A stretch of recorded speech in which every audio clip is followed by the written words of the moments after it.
Le dernier quart d'heure de Smart Bourse, chaque soir, c'est le quart d'heure thématique et nous parlons ce soir de gestion thématique et même plus précisément de gestion multithématique avec Marion Cazal qui est à mes côtés en plateau, gérante action et thématique chez Montpensier Finance. Bonsoir Marion. Bonsoir. Merci beaucoup d'être là. Vous gérez une stratégie adaptée à l'univers small et mid cap, une gestion multithématique dans cet univers des small et mid cap. La stratégie et le fonds s'appelle Quadrator chez Montpensier Finance. Qu'est-ce qui caractérise la gestion multithématique ? On parle beaucoup de gestion thématique sur cette antenne, avec la vague thématique effectivement qui déferle aujourd'hui dans l'industrie de la gestion d'actifs. Précisément, qu'est-ce qui caractérise la gestion multithématique ? Alors, déjà, chez Montpensier, je pense que vous l'avez remarqué, on est très engagé dans la gestion thématique, et c'est notamment le cas au sein de notre fonds Quadrator, donc qui est un fonds multithématique investi sur les petites et moyennes valeurs de la zone euro. On a défini 4 grandes thématiques qu'on considère comme en fait des axes d'investissement particulièrement porteurs. Les 4 grandes thématiques sont Better Life, Lifestyle, Smart Resources et Digital Impact. Ouais. Et l'objectif en fait du fonds et de ces thématiques, c'est de trouver en fait des valeurs qui génèrent de la croissance bénéficiaire sur le long terme. Et ça passe soit par des valeurs, on va dire, avec de la croissance structurelle, donc des valeurs généralement qui sont sur un marché porteur assez résilient, soit par des valeurs qui génèrent de la croissance de manière un peu plus conjoncturelle. On va être sur des valeurs un peu plus cycliques, mais elles ont toujours un momentum de BPA positif et elles sont toujours portées par ces fameuses tendances thématiques porteuses sur le long terme. C'est vraiment ça l'objectif de cette gestion multithématique. Qu'est-ce que ça apporte de plus que la gestion thématique simple, Marion ? Parce que vous avez cité ces 4 thématiques, donc Better Life, l'idée de la santé, Lifestyle, la consommation, Smart Resources, énergie, efficience, Digital Impact, la tech, l'industrie 4.0, etc. On aurait très bien pu imaginer 4 stratégies pures, thématiques, dans cet univers des small et mid cap. Le fait d'agréger ces thématiques dans une stratégie, qu'est-ce que ça apporte ? Ça vous apporte une certaine diversification. Et en plus, quand vous êtes sur un fonds en fait small et mid cap, c'est en fait la gestion multithématique est très bien adaptée parce qu'en fait vous avez des sociétés qui sont généralement sur 1, 2 voire 3 activités au maximum. Donc vous êtes vraiment sur des sociétés qui investissent sur des thèmes très ciblés et c'est ça qui nous intéresse. On peut donner des exemples, mais vraiment on n'est pas sur des conglomérats ou c'est sur des large cap qui sont particulièrement diversifiés où vous allez retrouver finalement que 10% du chiffre d'affaires qui correspond bien à votre thématique. Et je sais que vous êtes dans l'approche thématique que vous avez chez Montpensier, alors on en parle avec Nicolas Kiffer qui vient nous voir régulièrement ou d'autres gérants thématiques, vous êtes très attentif à la pureté justement de la thématique que vous adressez, c'est ça. Et essayez d'être le plus pur possible dans cette thématique ou ces 4 thématiques que vous agrégez. On essaie vraiment de trouver ces thématiques qui sont des axes porteurs d'investissement pour nous. Ça, c'est vraiment l'essence même de ces thématiques. Après, il faut bien savoir qu'une thématique, dans le temps, peut être évolutive. C'est-à-dire le stock picking à l'intérieur de ces mêmes thématiques peut évoluer en fonction de l'environnement macroéconomique, par exemple, ou des changements. Par exemple, on l'a vu sur la partie consommation, donc la partie lifestyle, les façons de consommer pendant la période Covid ont complètement été bouleversées. On a consommé beaucoup plus de manière online, donc on a eu vraiment une explosion des sites de vente en ligne et on a eu une consommation beaucoup plus responsable. Et donc, il y a eu plein de changements dans cette façon de consommer, notamment auprès de la jeune génération, et il a fallu chercher à ce moment-là des sociétés qui correspondaient bien à ces nouveaux modes de consommation. Et donc, on a trouvé, par exemple, une société comme Thule, qui est une société suédoise, qui est spécialisée dans les équipements sportifs. Ça fait des sièges bébés pour les vélos, etc. Et qui a la particularité de produire des produits de qualité, ça c'est très important pour les consommateurs aujourd'hui, de produire de manière responsable et durable, et en plus de prôner un mode de vie actif et sain à travers le mode de transport vélo ou le sport en général avec l'utilisation notamment du vélo. Et c'est ça qui nous intéresse dans ce genre de société et on essaie de capter les changements qu'il peut y avoir au sein de ces thématiques. Et donc on reste vraiment sur un mouvement, en tout cas nous on considère que c'est un mouvement de long terme. Ah ouais. Donc ça, l'exemple, c'était l'exemple lifestyle, c'est ça, Marion. Qu'est-ce qu'on peut dire des 4 autres thématiques et quelles sont peut-être les valeurs, les convictions et les positions que vous avez dans le fond qui incarnent le mieux ces thématiques? Alors, Better Life, Smart Resources ou encore Digital Impact. Alors, sur la partie Digital Impact, qui est une autre de nos thématiques, on investit sur la santé et le bien-être des individus. Donc, on va retrouver des valeurs de santé, c'est assez classique dans une thématique Better Life, mais également des acteurs qui sont, par exemple, dans le monde du sport ou de la nutrition. Donc ça, c'est un complément aux valeurs de santé. Il faut savoir que le marché de la santé, c'est un marché en croissance.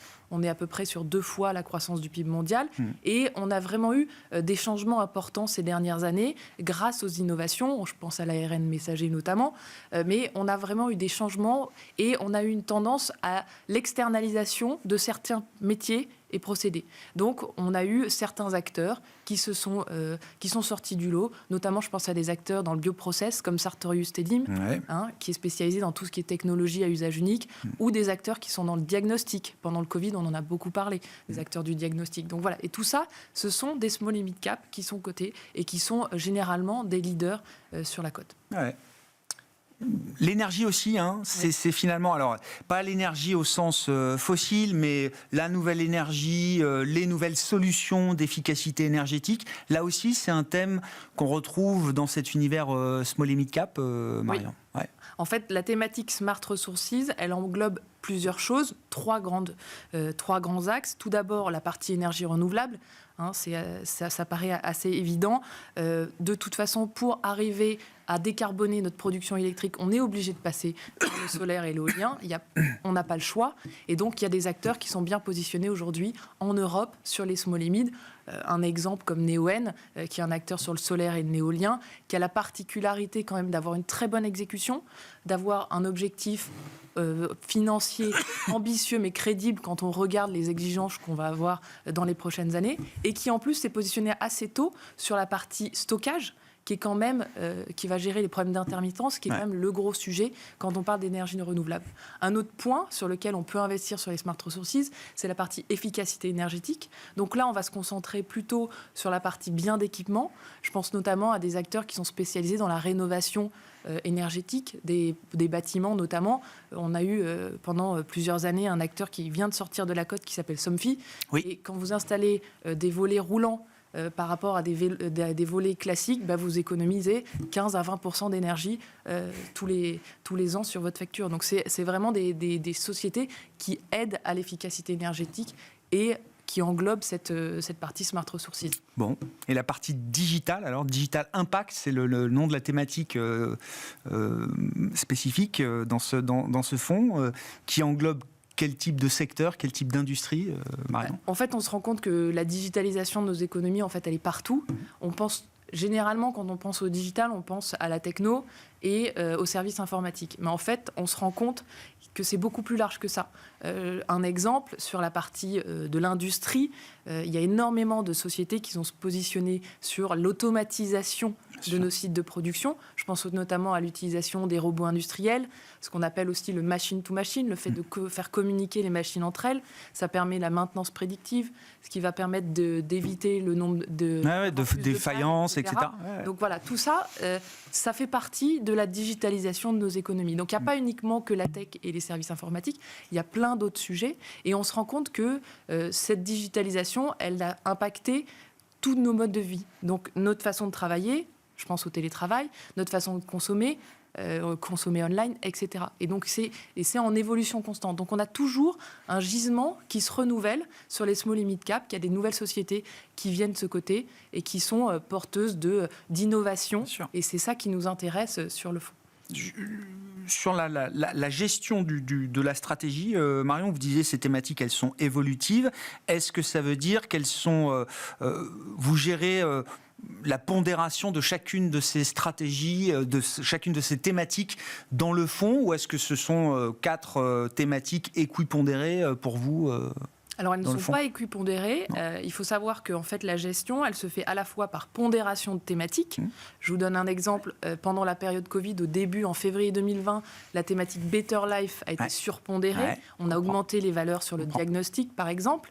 Et puis après, à un moment donné, on a commencé à alléger toutes ces positions parce qu'on considérait que le momentum était moins bénéfique. Et donc, on a augmenté certaines pondérations sur la consommation, sur notamment la digitalisation, qui, pour nous, était peut-être vecteur en tout cas de surperformance à venir. Qu'est-ce qu'on peut dire de la pondération actuelle là, aujourd'hui ? Aujourd'hui, on a repondéré certaines de nos thématiques, notamment on a repondéré un petit peu la consommation, puisqu'on considère que depuis quelques mois, on va dire, il y a eu des excès un petit peu sur le marché, sur la thématique de la consommation, donc lifestyle, et qu'on est sur des niveaux de valorisation qui sont particulièrement attractifs sur des sociétés qui sont quand même de très bonne qualité et qui ont un très bon positionnement. Voilà, ça c'est typiquement la thématique qu'on a renforcée récemment.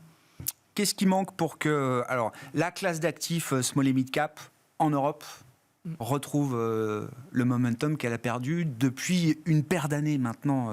Et quand je dis momentum, c'est surtout, on compare évidemment les différents marchés et l'écart de performance, l'écart de valorisation avec les large caps, les grandes capitalisations, n'a cessé de se creuser. Qu'est-ce qui manque pour que ça reparte? Alors déjà, ce qui est important de noter, c'est que sur longue période, les small et mid cap surperforment les large cap. Là, en 2022 et en 2018, on a eu 2 années de sous-performance qui s'expliquent par un contexte macro et politique plus complexe et donc plus défavorable à des sociétés qui sont généralement plus domestiques et donc qui sont assez impactés par ce genre d'événements et aussi également impactés par les flux. Donc ça, on pense qu'aujourd'hui, c'est un peu derrière nous et que en fait, finalement, sur 2023, on a de bonnes chances d'avoir une surperformance de la classe d'actifs. Pourquoi ? Pour 3 raisons. Tout d'abord, en termes de momentum, on est effectivement donc sur des sociétés plus domestiques avec des croissances bénéficiaires attendues qui sont supérieures. C'est généralement le cas toutes les années, mais c'est important. Et surtout, on est sur donc, des sociétés qui sont positionnées donc, plus en Europe. Et si le momentum et la macro en Europe se stabilise, le scénario de récession, on va dire qu'il est un petit peu derrière nous. On est quand même sur des fortes baisses des prix du gaz, de l'électricité.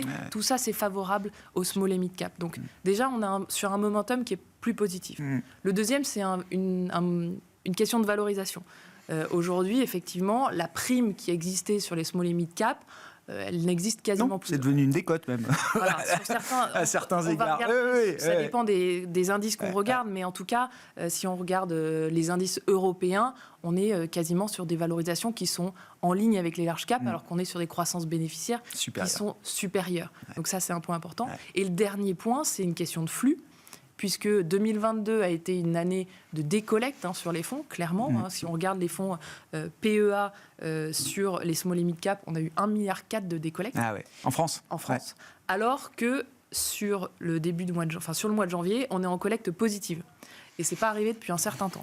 Donc si on a un effet flux positif, clairement, ça peut encore aider les small et mid cap. Bon, c'est un des enjeux de cette année 2023, effectivement. Voir comment se comportera cette classe d'actifs, cet univers d'investissement des small et mid cap en Europe par rapport au reste du marché. Merci beaucoup, Marion. Merci d'être venu nous parler de gestion multithématique. Marion Casal, gérante action et thématique chez Montpensier Finance, qui était l'invité du dernier quart d'heure de Smart Bourse ce soir. Voilà pour cette édition.